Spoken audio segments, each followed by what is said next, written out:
Assalamualaikum warahmatullahi wabarakatuh. Selamat siang. Bagaimana kabarnya? Alhamdulillah. Terima kasih. Semoga selalu sehat sehingga bisa mengikuti perkuliahan. Pada sesi 6 ini, materi yang kita akan bahas adalah berbagai peran guru dalam pembelajaran. Artinya peran sentral guru dalam pembelajaran. Apa nanti kita akan bahas. Tujuan daripada mata kuliah ini adalah mahasiswa mampu mendeskripsikan berbagai peran guru dalam pembelajaran.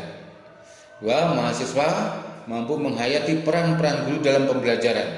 Jadi ada peran guru dalam pembelajaran itu sebagai apa nanti? Apakah sebagai teman, sebagai mitra, sebagai guru, sehingga betul-betul mampu menghayati bahwa inilah anak kita, anak kedua kita yang dititipkan orang tuanya, sehingga memiliki kemampuan kalau kelas bawah itu membaca, menulis, berhitung. Ini peran guru bagaimana?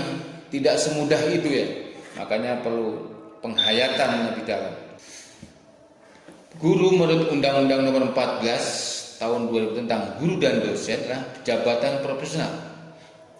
Tugas utamanya tadi sudah kita bahas pada sesi berikutnya adalah di sesi yang kemarin adalah mendidik, mengajar, membimbing, mengarahkan, melatih, menilai, mengevaluasi peserta didik pada pendidikan usia dini, jalur pendidikan formal, pendidikan dasar dan menengah. Jadi guru di sini ya ruang lingkupnya dibatasi pada usia dini, ya, pendidikan dasar dan menengah pada jalur pendidikan formal.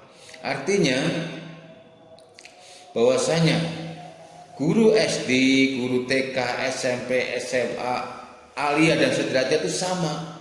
Jadi tidak ada perbedaan. Pangkat guru di SD dan di TK kalau katakanlah 3A ya sama, gajinya sama, pendapatannya sama. Jadi jangan merasa rendah diri. Saya mau ketemu dengan guru SMA malu. Padahal guru SMA sama golongan 3A, ya sama hak dan kewajibannya. Hanya kalau di SMA, SMP satu mata pelajaran, kalau di SD kita borongan. Karena apa? Karena memang anak usia SD tidak bisa tiap jam itu bertukar mata pelajaran karena mempunyai katakanlah taraf perkembangan yang berbeda dengan anak SMA. Adapun peran guru sudah kita bahas kemarin, sekarang kita kembangkan lagi. Pertama sebagai pendidik ya arahnya kepada pembentukan perilaku. Perilaku siapa yang menjadi idola? Berarti gurunya.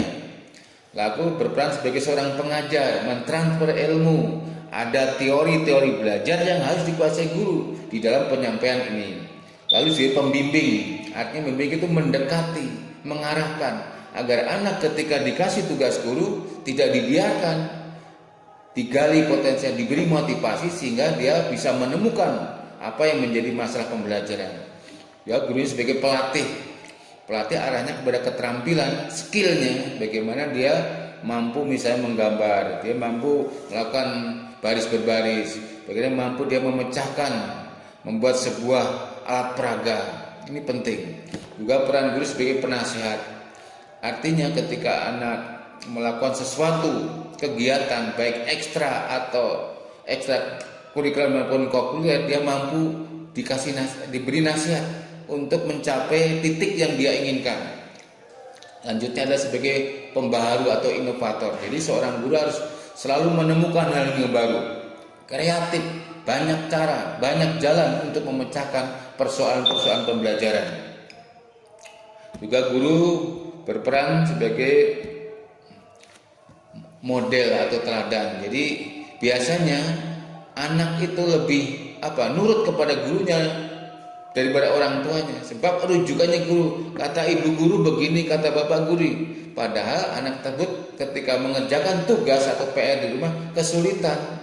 Tapi ketika didekati ibunya marah-marah. Ini perlu memang hubungan antara guru dan orang tua ketika membantu di rumah supaya tidak nanti kecenderungannya katakanlah lebih bangga kepada gurunya atau sehingga wibawa orang tua jadi tidak baik. Oleh sebab itu perlu ada komunikasi bagaimana orang tua dan murid ini bisa membantu anak, terutama ketika saat-saat di rumah, saat-saat di sekolah, untuk tidak saling menyalahkan.